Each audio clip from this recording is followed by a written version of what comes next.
Good morning बच्चों। तो हम लोग बात कर रहे हैं फाउंडेशन का मूल कॉन्सेप्ट फिजिकल। जल्दी ही आपको हम क्या स्टार्ट करने वाले हैं, नोमेनक्लेचर। तो पिछले क्लास में मॉलिक्यूलर वेट से रिलेटेड सवाल में हम लोग 2 टाइप तक बात कर लिए हैं। अब हम नेक्स्ट 3rd टाइप बात करने जा रहे हैं, कैलकुलेशन ऑफ एटॉमिसिटी। और एटॉमिसिटी क्या है ये फिनिश्ड कर दिए हैं 7th लेक्चर में, इससे पहले वाला लेक्चर में।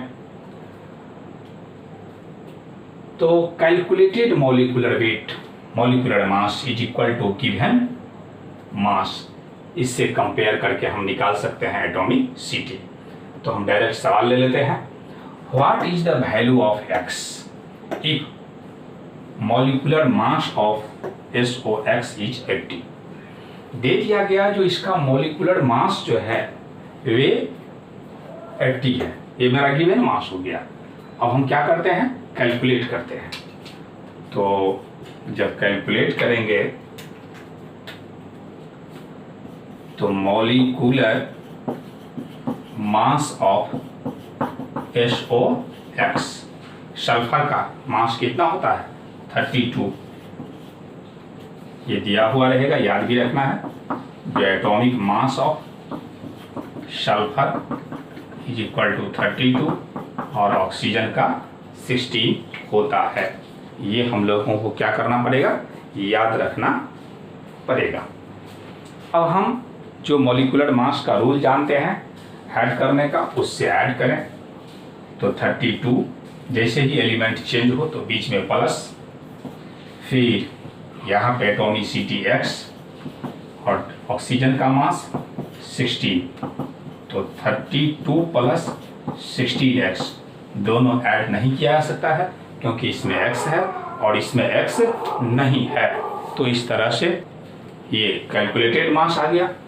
इसी को हम लोग क्या कहेंगे, कैलकुलेटेड मॉलिक्यूलर मास।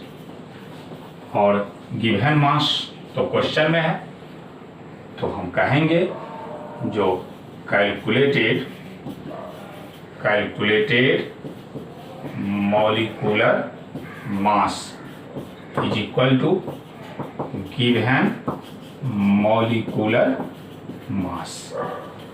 तो कैलकुलेटेड मॉलिक्यूलर मास में 32 प्लस 16x और गिवन में 80, तो 16x बराबर 80 माइनस 32, 16x बराबर 48, इसीलिए x बराबर 48/16, यानी क्या कहेंगे 3।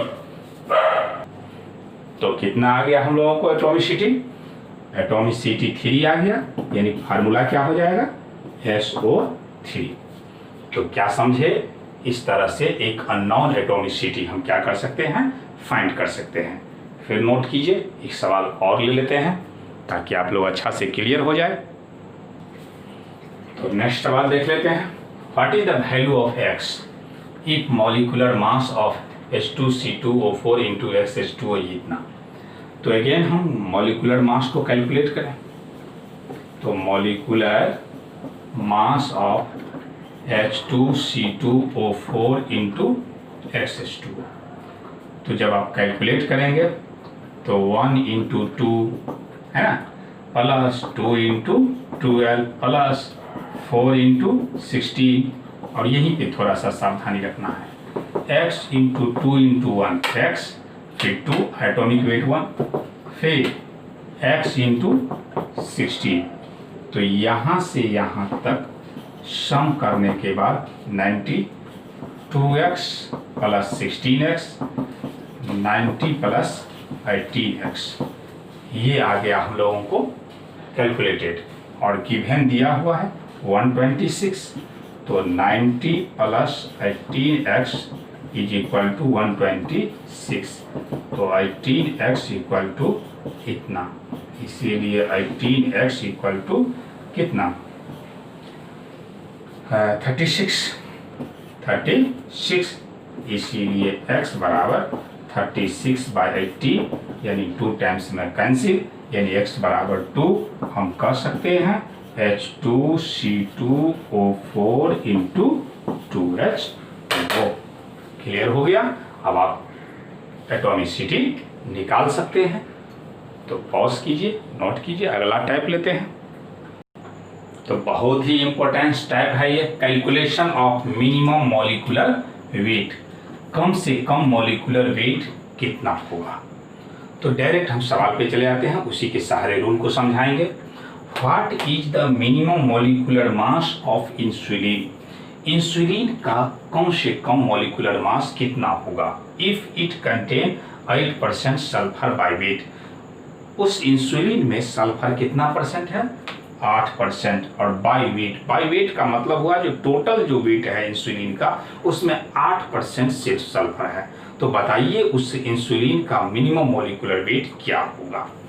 तो हम कहेंगे since 8 gram sulphur in 100 gram insulin. अब देखिए इसमें इस बात का चर्चा नहीं है क्वेश्चन में जो कितने सल्फर एटम है। तो इस टाइप के क्वेश्चन में हमेशा हम एक एटॉमिक वेट से कंपेयर करेंगे। यदि ये क्लियर ना हो क्वेश्चन में जो कितने एटम सल्फर है, तो उस समय हम लोग उसके एटॉमिक वेट से कंपेयर करेंगे। तो हम जानते हैं जो सल्फर का एटॉमिक वेट 32 होता है। तो हम कहेंगे जो 32 ग्राम सल्फर, तो 100 बाई 8 इंटू 32, 4 टाइम्स में कैंसिल, यानी 400 ग्राम पर मोल। क्लियर हो गया बात। फिर से समझें, कहा जा रहा है what is the minimum molecular mass of insulin. Insulin कोई कंपाउंड है if it contain 8% sulphur by weight, यानी उस इंसुलिन में 8% सल्फर है। तो बताइए उसका मॉलिक्यूलर वेट क्या होगा।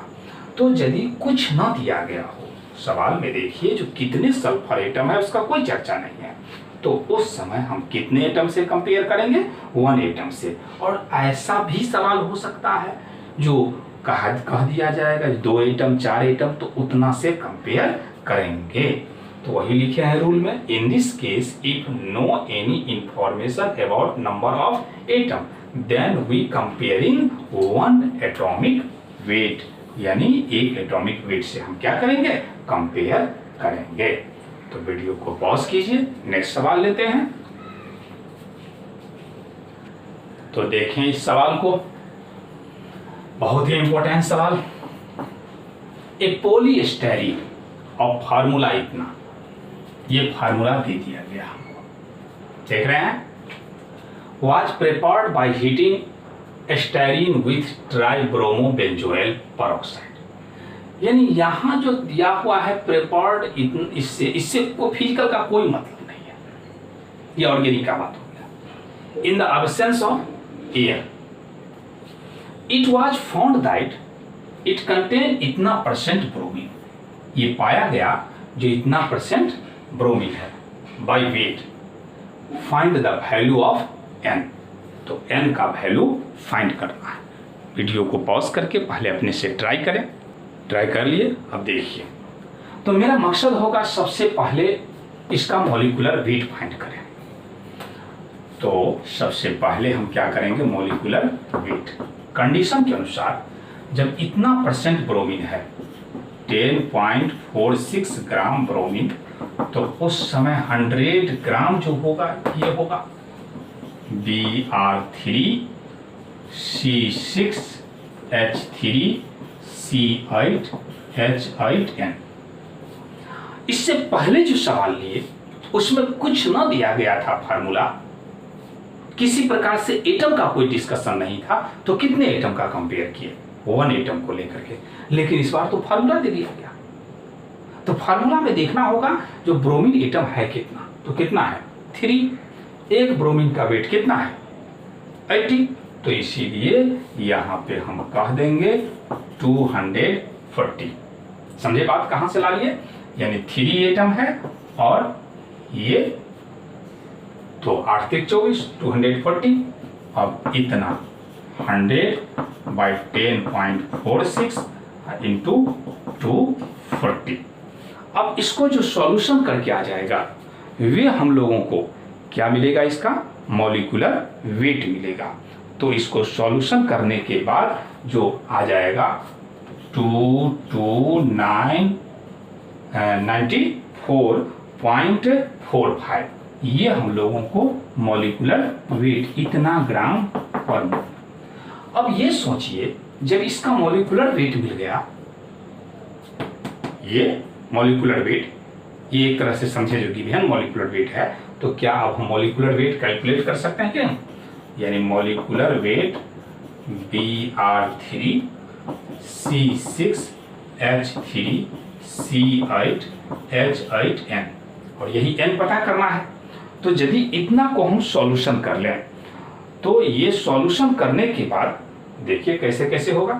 तो 3 × 80 प्लस कार्बन है तो 12 × 6 प्लस 1 × 3 प्लस यहाँ पे देखें 12 × 8 × n, क्योंकि n से मल्टीप्लाई है, फिर प्लस 1 × n × 8, यहाँ से यहाँ तक तो एक पार्ट है, और इस पार्ट को सॉल्यूशन करने के बाद आपको आ जाएगा 350, और यहाँ से यहाँ तक जो है वे दूसरा पार्ट है, उसको सॉल्यूशन जब करेंगे तब आ जाएगा हम लोगों को 104n।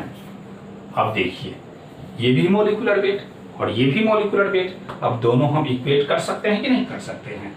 यानी कर सकते हैं इतना 45 प्लस 104n, तो 104n बराबर ये क्या कर दें 229445 माइनस 315। यदि इतना को हम सॉल्यूशन करते हैं तो ये आ जाएगा 1979.45, इतना मिला। अब फिर क्या करें देख लीजिए, ये n बराबर 794514।